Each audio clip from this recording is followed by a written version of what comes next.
ارے بھائی T V کا رکھنا حرام ہے یا نہیں؟ ٹی وی کا دیکھنا حرام ہے. وہ صحابہ کو جیسے آج ہم کو ٹی وی سے محبت ہے کہ جب تک ٹی وی کھلتا نہیں وہاں تک نیند نہیں آتی، وہ صحابہ کو شراب سے محبت تھی. جب تک شراب کا گھونٹ حلق میں نہ جاتا وہاں تک صحابہ کو نیند نہیں آتی. لیکن اللہ اللہ اللہ اللہ. میرے بھائیوں اور میرے جوانوں، دیکھو بیانات تو ہم نے بہت سنے، تقریریں ہم نے بہت سنی، اماموں کی باتیں ہم نے بہت سنی، لیکن میرے بھائیوں یہ سننا کب تک ہوگا؟ یہ سننا کب تک ہوگا؟ کیا ابھی تک میرے بھائیوں وہ وقت نہیں آیا کہ ہم ہمارے دل میں نبی کی سچی محبت پیدا کریں؟ ہم ہمارے نبی کی سچی محبت پیدا کریں. میرے بھائیوں وہ نبی جو ہمارے واسطے کبھی رویا ہو، وہ نبی جو کبھی ہمارے واسطے تڑپا ہو، وہ نبی جو ہمارے واسطے پیٹ پر پتھر باندھا ہو، وہ نبی جو ہمارے واسطے راتوں کو گنگناتا ہو، جس کو نیند نہ آتی ہو، جس کو چین اور سکون نہ ملتا ہو، کیا اس کی شریعت پر اب تک ہم نہیں آئے؟ میرے بھائیوں افسوس کے ساتھ یہ کہنا پڑتا، بڑے افسوس کے ساتھ کہنا پڑتا کہ آج کا ہمارا جوان اتنی تیزی کے ساتھ ہمارے نبی کے طریقے کو چھوڑتا جاتا کہ تھوڑی دیر کے لیے اس کے چہرے کو دیکھتے ہوئے یہ پہچاننا مشکل ہو جاتا کہ یہ مسلمان کا بچہ ہے یا کافر کا بچہ ہے. میرے بھائیوں ایسا ہوا نہیں ہوا؟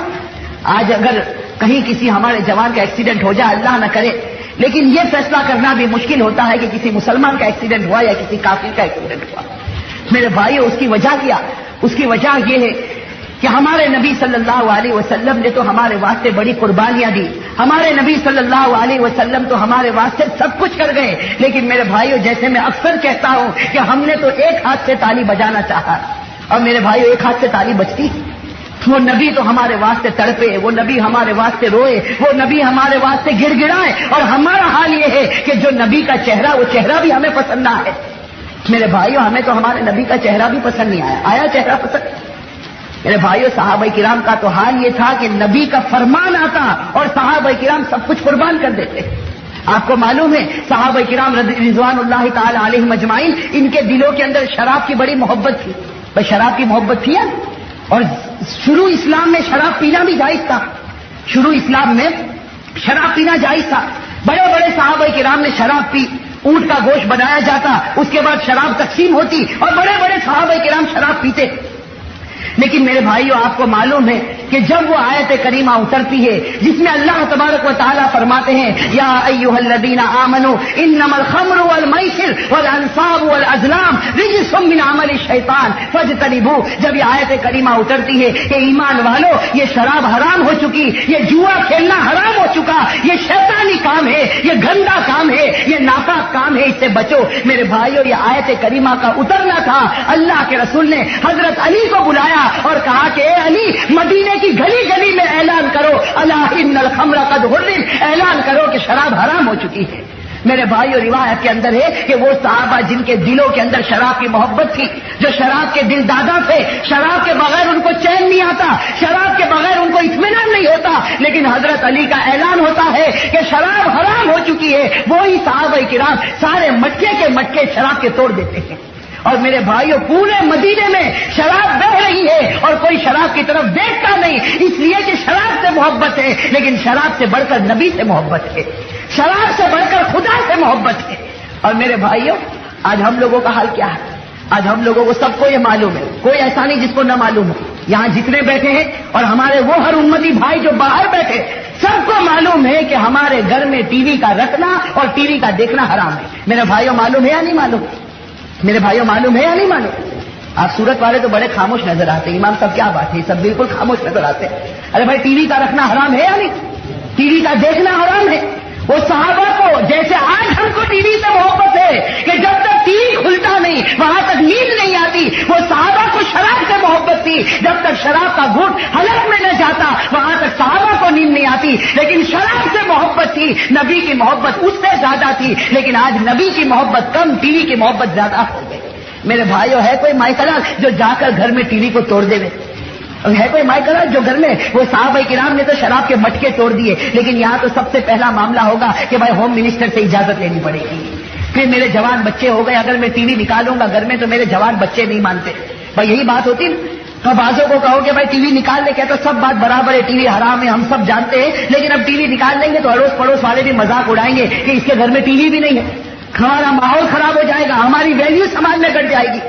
میرے بھائیوں، حضرت تھانوی علیہ رحمہ کے پاس ایک مسئلہ آیا تھا. حکیم الامت بڑے درجے کے شخص تھے جنہوں نے 1500 کتابیں لکھی. حضرت تھانوی علیہ رحمہ کے پاس ایک شخص آئے. دیکھو بڑا قیمتی مسئلہ ہے. حضرت حکیم الامت مولانا اشرف علی تھانوی رحمت اللہ علیہ کے پاس، اللہ ان کی قبر کو نور سے بھرے، ایک شخص آئے اور آ کر کہنے لگے کہ حضرت آپ نے ایک مرتبہ داڑھی کے اوپر تقریر کی، اس کے بعد میں نے چہرے پر داڑھی رکھی.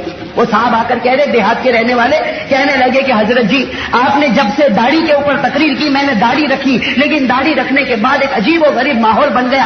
گھر جاتا ہوں تو گھر والے مذاق اڑاتے، پڑوس میں جاتا ہوں تو وہ لوگ مذاق اڑاتے، بازار میں جاتا ہوں بازار والے مذاق اڑاتے، اور شہر میں نکلتا شہر والے مذاق اڑاتے. مطلب ہے کہ جو ملتا وہ میری مذاق اڑاتا. اب وہ بیچارے دیہاتی کہنے لگے حضرت آپ کے کہنے پر داڑھی رکھی تھی، آپ کہو تو ابھی داڑھی نکال دو، آپ کہو تو ابھی داڑھی نکال لو. میرے بھائی حضرت تھانوی علیہ رحمہ حکیم الامت تھے.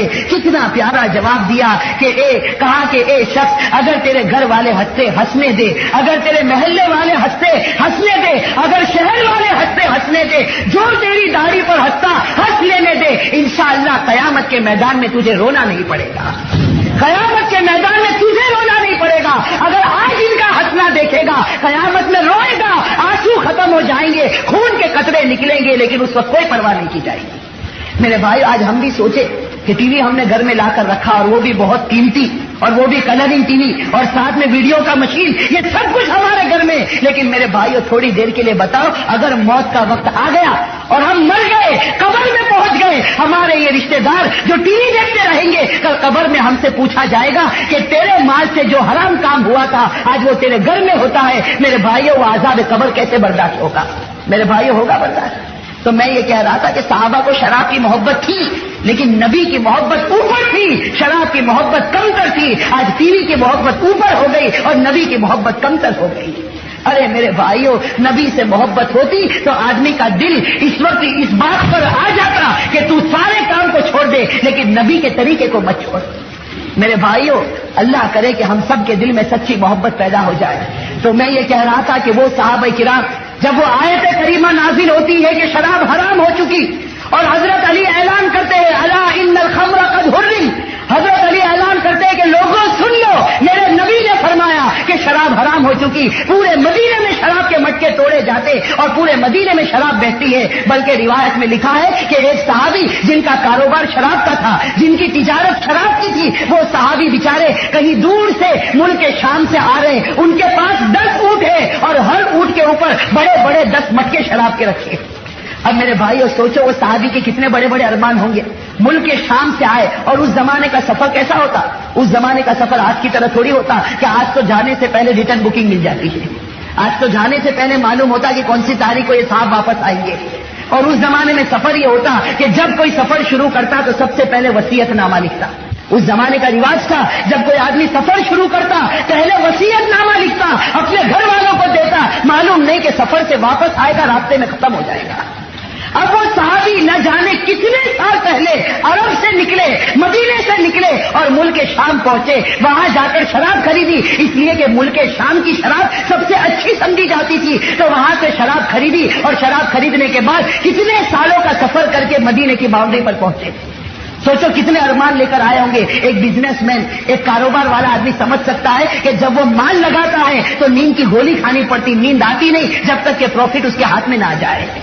میرے بھائیوں، وہ صحابی نے بھی اپنا پورا سرمایہ لگایا، اپنی پوری جائیداد لگا دی اور شراب خرید کر آئے اور مدینے کی باؤنڈری پر پہنچے. مدینے کی باؤنڈری پر پہنچتے ہیں حضرت علی کی آواز کان میں آتی ہے الا ان الخمر قد حرم، کہ شراب حرام ہو چکی ہے. میرے بھائی، وہ صحابی اپنے اونٹوں کو دیکھتے ہیں، کبھی حضرت علی کی بات کو سنتے ہیں کہ کیا کروں، 10 اونٹ میرے پاس ہے اور ہر اونٹ کے اوپر 10 مٹکے ہیں اور ملک شام سے آئے ہیں. کتنے روز پہلے اپنی بیوی کو چھوڑا ہوگا، کتنے روز پہلے اپنے معصوم بچوں کو چھوڑا ہوگا. آج یہ باپ اپنے معصوم بچوں سے ملنے جا رہا، آج یہ شوہر اپنی بچھڑی ہوئی بیوی سے ملنے جا رہا. نہ جانے کتنے ارمان لے کر اور کتنے نفع کو سوچ کر جا رہا،